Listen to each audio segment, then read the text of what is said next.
muslimanskih državah sploh ni govora.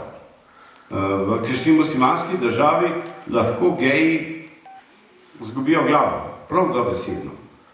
So te stvari lahko tudi kaznovane smrtjo. Ampak pustimo to.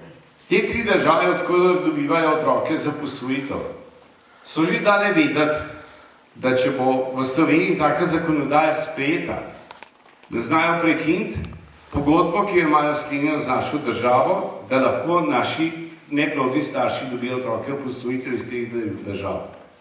In na ta način bodo še tisti starši, ki pri naših centrih za socialno delo čakajo na posvojitev, izgubili možnost za posvojitev.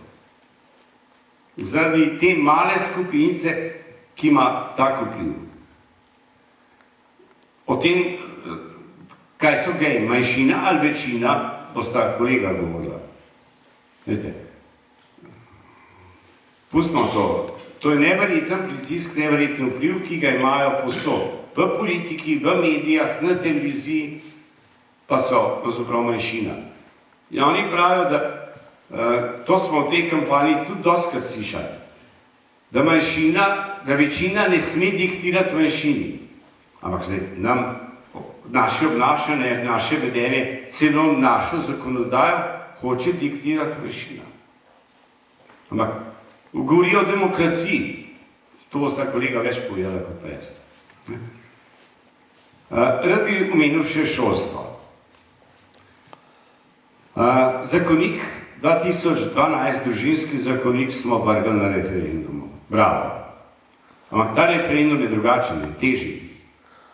Ampak ob tistem zakoniku so naši starši ugotovili, da so homoseksualci že prihajali do šole in tja prinašali seboj knjigo, kjer je bilo lepo napisano, ljubezen je ljubezen. Ampak ko pogledaš to knjigo, vidiš not take stvari, da te malo šokira. Postavi se pred ogledalo in govori na glas sebi. Jaz sem fantek, jaz sem punčka, jaz nisem ne fantek, ne punčka. In so rekli, naj si predstavljajo, da so v spolnem odnosu s svojim najboljšim prijateljem ali prijateljico. Fantki s prijateljem, deklice s prijateljico. In to 10-11-letnike, ki se marsikako mudi, še sanja nekaj to spolni odnos. In na ta način preobračajo otroke, hoče jih speljati v svoj homoseksualni način življenja. Mislimo, da je glavni način, kako prodreti v šole prosto tole zakonodajo. Imajo pripravljeno to knjigo Ljubezen je ljubezen, ki jo Združena levica predlaga kot obvezno učno gradivo v naših osnovnih šolah. Vplivi so tudi druge v šolstvu, na fakultetah tudi. Tako da tudi šolstvo je ena huda rak rana. Potem se pa dogajajo po tujini stvari, ki jih pri nas tudi ne želimo. Na Irskem slačiščarka, ki ni želela speči torte za gejevsko poroko, kjer bi gor napisala, so zahtevali napis, da podpira gejevske poroke, in rekla, ne bom. Na sodišče so jo terali. Hudo denarno kazen je dobila, to lahko ogrozi njeno obstoj, njeno družino. V Ameriki, to se pa letos zgodilo, je Kim Davis, ime se je zelo pojavljalo po medijih, lahko ste jo videli tudi, da je med svojim obiskom v Združenih državah Amerike kratko sprejel papež Frančišek. Ženska je bila matičarka, ni želela poročiti homoseksualnega para. Uklenili, da je uječo, 5 dni je preživela v zaporu in seveda izgubila službo matičarke. Tudi drugod so bili matičarji na udaru. Praktično vse, vtikajo se v zdravstvo. V Ameriki je bilo nekoč obvezno testiranje za okužbo z virusom AIDS-a pred poroko. Po letu 2003 to testiranje kar izginilo iz zakonodaje. grozile stvari nas čakajo. Zakaj je ta referendum drugačen? Za zakonik, pa če se morda še spomnite, leta 2003 smo imeli še en referendum s podobnimi temami. Takrat je šlo za torej za oploditev, z umetno oploditvijo, za samske ženske. Tam smo imeli 70% glasov proti. Ampak vsi ta dva referenduma sta bila tako. Tistih ljudi, ki jih je bilo več za ali proti, so zmagali. Ne glede na to, kakšno število je bilo na voliščih. Zakonodaja se je pa lani spremenila. In zdaj je tako imenovani kvorum. Mora priti na referendum 20% volivcev, ki bodo glasovali proti, da bo ta zakon padel. Pazite, zakon že velja, samo njegovo veljavnost ne morajo izvajati, ker smo dosegli referendum. Po današnjih podatkih sem že skoraj 100% prepričan, da smo zmagali. Mediji pišejo, da je približno pol-pol, ampak to pomeni 51,5 proti temu zakonu in 48,5 za ta zakon. Ampak na drugi strani je bil tudi podatek, da je tistih, ki so za, 330,000, naših nasprotnikov pa 310,000. Mi rabimo pa približno 343-345,000 glasov, ki bodo z nami glasovali proti. Se pravi, še nismo zmagali, rabimo še 13 ali morda 15,000 glasov. Koliko glasov je treba, se ta trenutek še ne ve, ker še, ne vem zakaj, volilni seznami so končani ali kaj takega. Ja.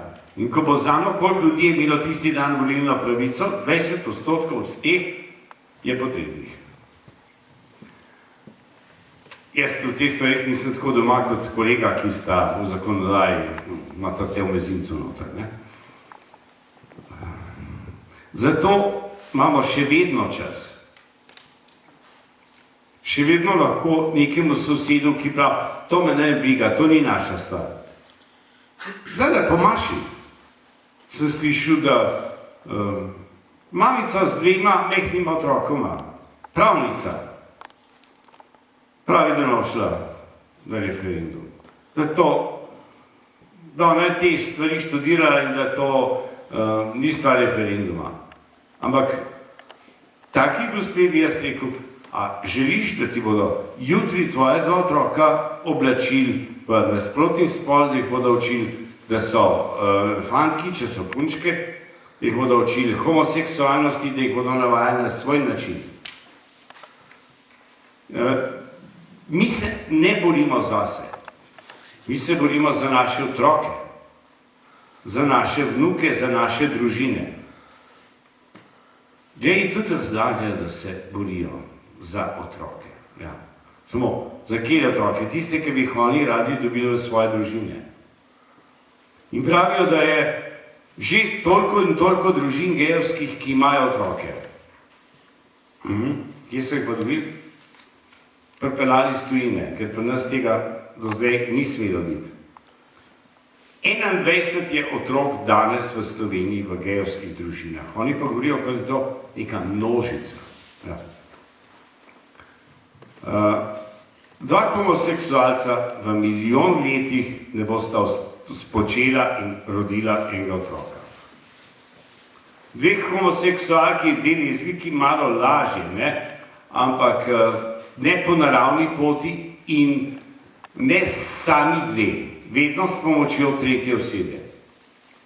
Za 2 lezbijki je to enostavno. Dobite enega moškega, ki bo pripravljen dati svoje seme za eno vdijo, ki jo bodo oplodili, bo zanosila in rodila. Če sta normalno zdravi plodni. Pri homoseksualcih je pa stvar rahlo težja, ne? Pri moških ne gre tako enostavno, da bi mi ustavil seme, pa bi jaz noseč pa rodil. To je bil štoserski film zadnjo od Arnold Schwarzeneggerja. Ja. Moška lahko dobita otroka samo tako, da najameta neko žensko, ki bo za njiju zanosila, lahko s semenom enega od njiju, rodila otroka in jima ga izročila. Zgodba se je začela konec 70-ih, začetku 80-ih let v Ameriki. Prvi otrok iz epruvete je prišel na svet 1978. Že v nekaj letih je bil v Ameriki primer, da sta homoseksualca za $50,000 najela žensko, ki so jo plodili, je bila noseča z enim od njiju, in zgodi se nekaj neverjetnega, čudnega. Tistega, kar mame sploh ne delajo. Kaj se zgodi, gospe, ko ste noseče? Otroka čutite, ko brca, se pogovarjate z njim. Tudi otroka, ki ni bil spočet načrtno, ki je bil predmet slučaja, ki na začetku ni bil zaželjen in na koncu ljubljen. In ta ženska, ki ga je nosila 9 mesecev, ga je imela rada in ga ni hotela izročiti Magejeva. V Ameriki je šla stvar preko vseh sodišč do ameriškega vrhovnega sodišča, kar je enako našemu ustavnemu sodišču, ki je po pravniško, gospoda sta bistveno bolj v tej stvari doma kot jaz, razsodilo pacta servanda sunt. Pogodbo je treba izpolniti in je tej bogi ženi naložilo, da je morala otroka izročiti Gejema. Pred kratkim ga najdete na televiziji oziroma na internetu. Obstaja film o nekem izraelskem poslovnežu, ki ima v Indiji klinike za take oploditve, kjer plačajo določeno vsoto denarja, eni bogi revni indijski ženski, ki bo s tem denarjem šolala svoje otroke, ki bo s tem denarjem kupila hišico za svojo družino in preživi 9 mesecev v tisti bolnišnici, kjer to žensko dobro hranijo, ker je to sicer lahko zelo revna in sestrana ženska, in potem, ko otroka rodijo ji ga s carskim rezom. Ga odpeljejo ven, izročijo Gejema in ga ona nikoli ne vidi. Med carskim rezom ga seveda ne videla, ko ga odpeljejo, ga ne vidi. In to se v tujini dogaja. In ker država zagotavlja zdravljenje neplodnih z izven telesno oploditvijo, z epruveto, in ker to je edini način, bodo geji zahtevali to tudi pri nas. In tudi pri nas bo šlo za izkoriščenje revnih žensk. Torej, gospe, oprostite izrazu, kakšna ženska bo postala preprosto najeta maternica. Otrok ne bo več plod ljubezni mamice in očka, ampak predmet kupovanja, predmet trgovanja. Na internetu ga boš naročil, plačal preko Vize ali pa Mastercarda, bog ve česa, in ga šel v Indijo iskat. In to je vse. Samo dovolj denarja moraš imeti na tekočem računu. Krasni novi svet. Izven družine so že poskušali vzgajati otroke. 2 čudna politična sistema sta to naredila v 19. in 20. stoletju. Hitler je poskusil svojo krasno arijsko raso ustvariti ibermenša nad človeka. Propadlo. Stalin je vzgajal otroke brez roditeljev, brez staršev. Propadlo. Družba, zgodovina, 4000 let zapisane zgodovine, še ni iznajdla boljšega načina za vzgojo in rast otrok, kot je to družinsko okolje. In če mi zrušimo družino, rušimo svojo družbo.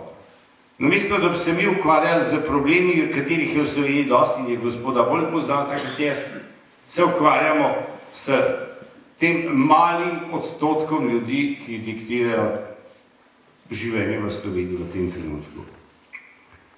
Hvala. Jaz se opravičujem, ker bom moral prej jeti, imam še eno drugo obveznost danes večer, vam bosta pa gospoda znala veliko povedati. Če bi bilo kakšno vprašanje še